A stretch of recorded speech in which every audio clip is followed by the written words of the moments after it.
Use the appropriate wrench. It's a 7/16. Tighten the bolt.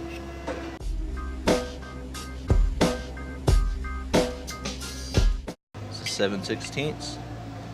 Tighten the nuts on the back side as the bolts on the front side are put through.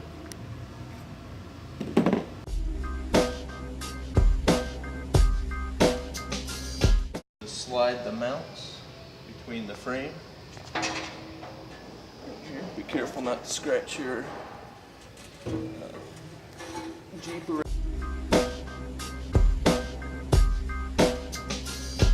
Frame a little bit.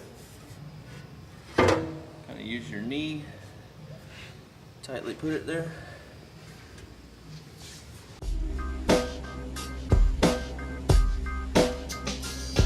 Then we're going to grab some of these OEM fasteners that come with the bumper here. We're going to get one started with our hand just so the bumper doesn't fall off the Jeep. Do the other side. Kind of holding my hand here, make sure the bumper doesn't fall off. Okay, once the two fasteners on each side are in there, then we don't have to worry about the bumper coming off. Right now it's just loose. We're going to get the other fastener started, and then we'll align it and tighten them down.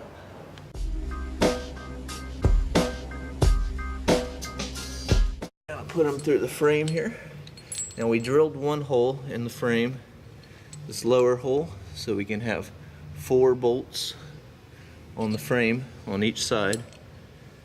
The other hole up here has already been in there, so we're going to put that through there. Put this one through the one we drilled in the frame.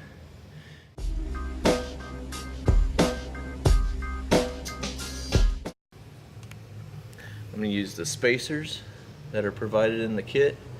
We're going to put them on the other side.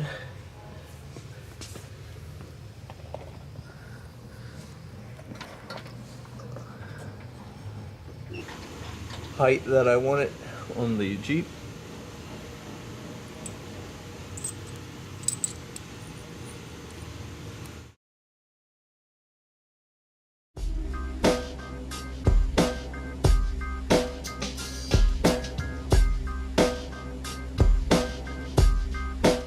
Alright, so if you have other people helping you, you can have them hold the bumper in place, but I'm just going to show with one person. You can use a jack, you can use a floor jack with some wood stacked up, just something to hold the bumper in place while you get it level, side to side, up and down, get all that located. So I'm going to just use this high lift jack here. A lot of people have them. And get that a little tension on that. I'm going to use my tape measure right here. I'm going to measure the gap on this side. Got about 3/4. And I'm going to look at the other side.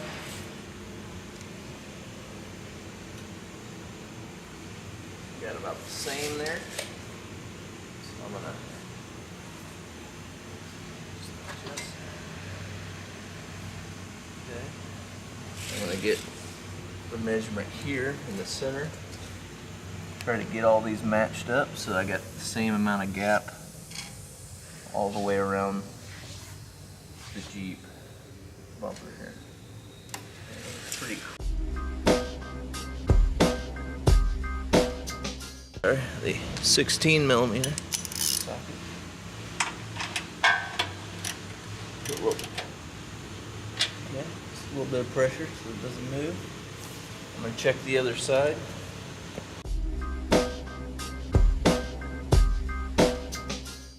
About an inch, half-inch gap here. So I'm going to tighten this side up.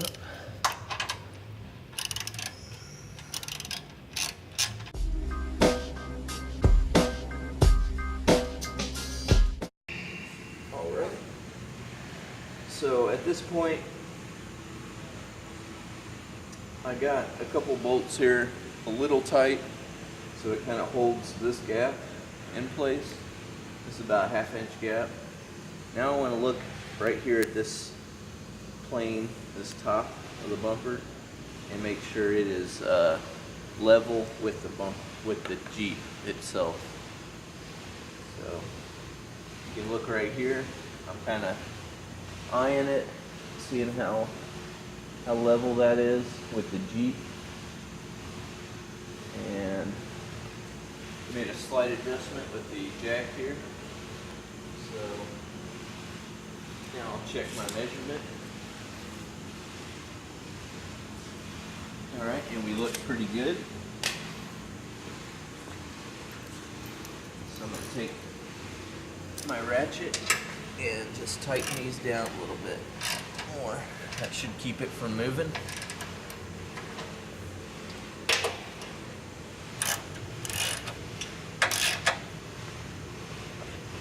Okay, that's pretty tight. So you just put the wrench on the back side of that, tighten it.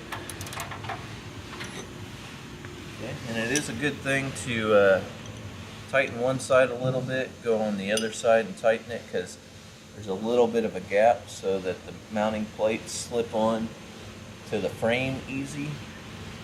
And when you tighten them down, the mounting plates squeeze a little bit. If you tighten all of one side, it'll tend to push it over all to one side. So I tighten a little bit, like one bolt at a time, and tighten the other side a little bit. Tighten the other bolt on this side.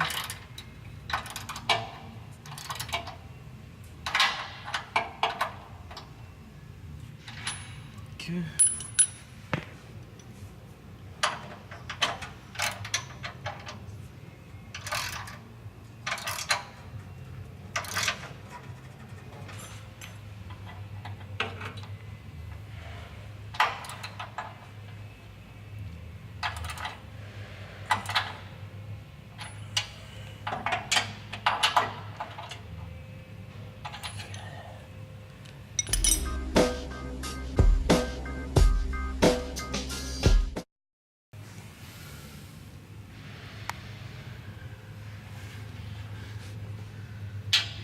Take a wrench, go up through these access holes. I'll take another wrench on the back side here. Hold the nut behind it and tighten the bolt up. Now we can release the jack. It's no longer needed.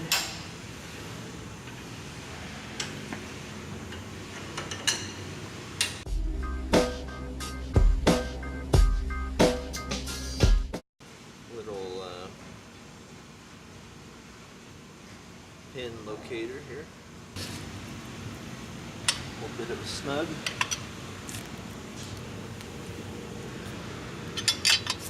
Pucks on here. One on the lower, one on the top. Alright, 5/16 bolts. And get the washer.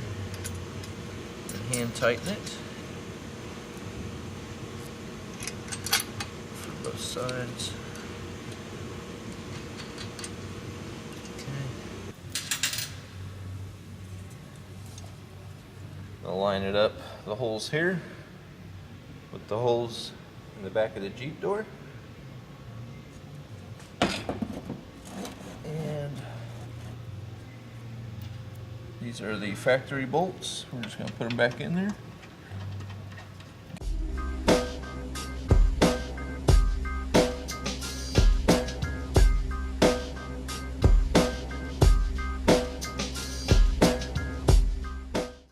And your goal is to get it to actually squeeze grease out the top of that bearing where you see the rollers in the center.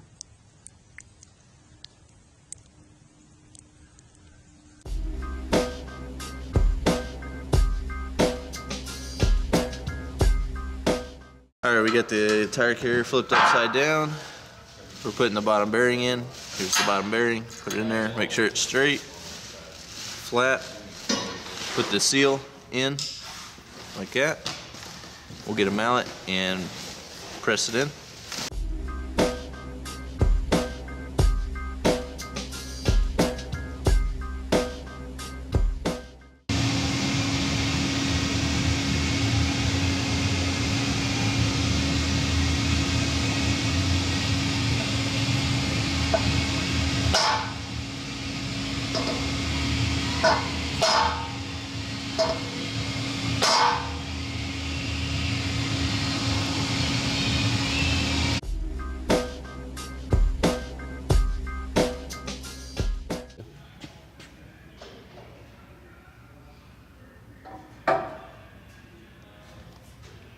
Hold on.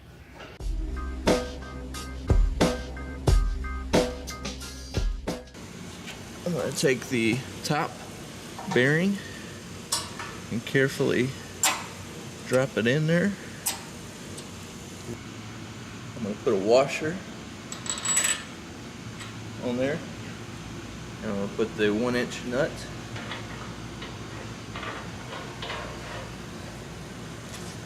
on there. Okay, after I get a little pressure on it, it's going to be pretty secure and I can let it go.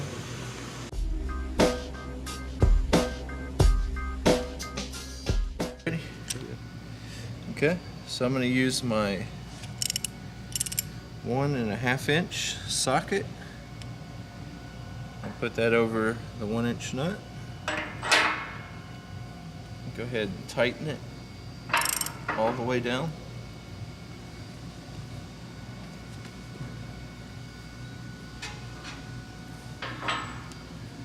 Alright.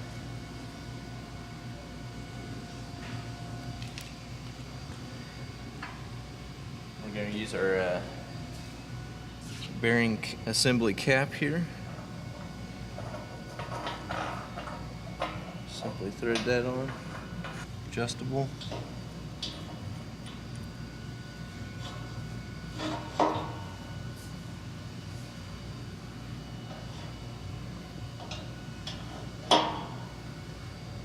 Alright, cut that.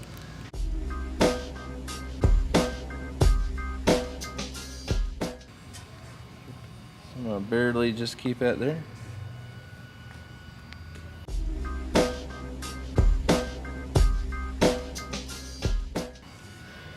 Now this is adjustable here, so you can put your tire all the way down here, here, or here, depending on what size tire you want and how much clearance you want from the bottom of the bumper here.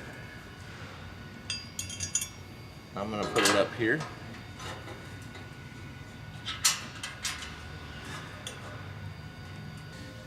Alright, this will be a 11/16 wrench on the back side, and the front head bolt is 5/8. Get that. It's tight.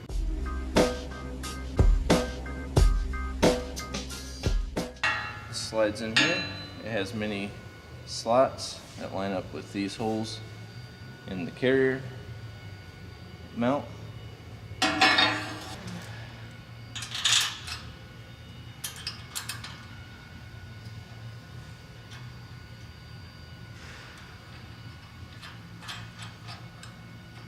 On the Destroyer tire carrier, we have an adjustable tire mount for different back spacing wheels and different width tires. So what you need to do is adjust the tire mount to when you pull the lug nuts down on the tire, that the back side of the tire actually makes contact with the tire carrier, actually dimpling the rubber on the back side of the tire. When you have it properly adjusted and the lug nuts are pulling the tire into the tire carrier, the actual backside of the wheel may not touch the plate with the 3 studs sticking out of it. You could possibly have a gap back there, but that is perfectly acceptable, as the mount is just designed to pull the tire into the tire carrier, keeping it nice and tight to where it cannot move.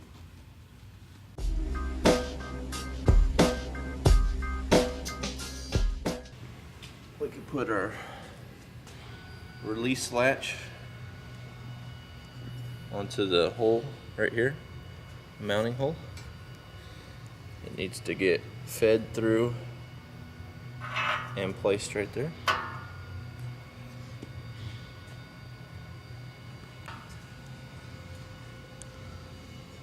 Okay.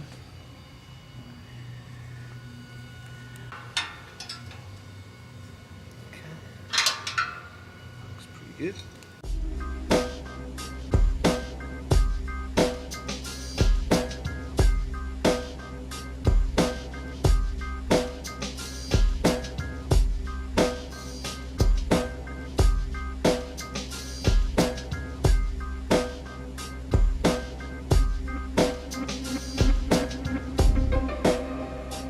So today we're going to show you how to adjust the destroyer tire carrier to prevent any rattling.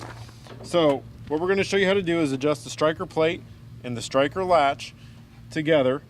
This one is adjustable in and out, and the striker latch is actually adjustable up and down, so you can make it fit with any sort of weight you have on the tire carrier. So the first thing we're going to do is go ahead and we're going to latch the tire carrier to the door. And as you're going to notice, as we close the door, the tire carrier is actually going to get closer to the door. So at about 7 to 10 inches out, with the door being open, you need to have it make full contact, the striker plate and the striker bar. So as we keep closing it, it puts more and more pressure in between the door and the tire carrier. So what this does is, at fully closed position, the door is trying to push the tire carrier away on the striker plate, but it can't since it's linked to it. And it'll keep everything nice and tight and rattle free to where it won't move.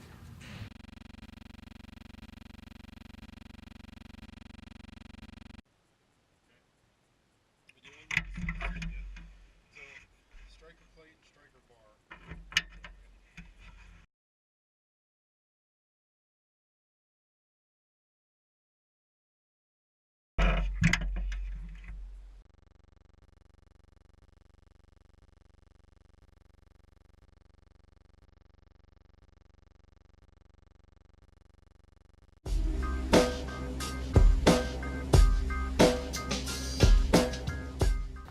So now we're going to show you, now that you have the striker plate and striker latch adjusted properly, how to adjust the adjustable rubber bumpers on the back side of the tire carrier. These thread in and out, and as you close the rear door, they are going to get closer to the tire carrier and make contact with it. So at about 7 to 10 inches out, they need to start making contact just as the striker latch does. And when you close it, it will actually dimple these rubber isolators, putting pressure up here and on the one down there against the tire carrier, keeping it from moving in any direction.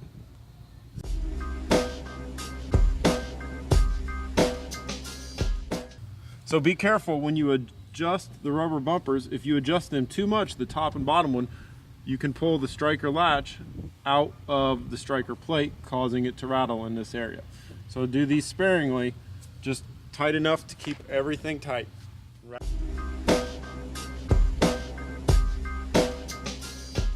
Okay, now you have a jack screw right here, assembly, and by loosening or tightening this, you're going to pull the tire closer or further away from the door. So the first time you put this on and you go to close the door, you want to check it out and make sure everything is aligned. The bumpers are aligned correctly. You don't want to just slam this because you may bend something.